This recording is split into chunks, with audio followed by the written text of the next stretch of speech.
Penyanyi Rosa mengembalikan honor manggungnya sebagai salah satu alat bukti kasus robot trading dan investasi ilegal DNA Pro ke penyidik Polri.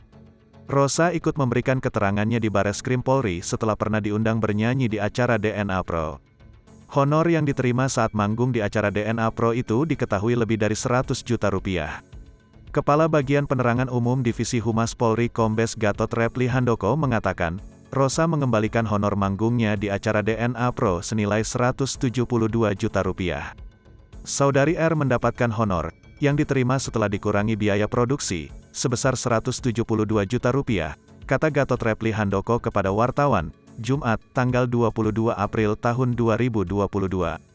Rosa mengembalikan uang tersebut ke penyidik Polri saat menjalani pemeriksaan di Bareskrim Polri, Kamis, tanggal 21 April tahun 2022, malam.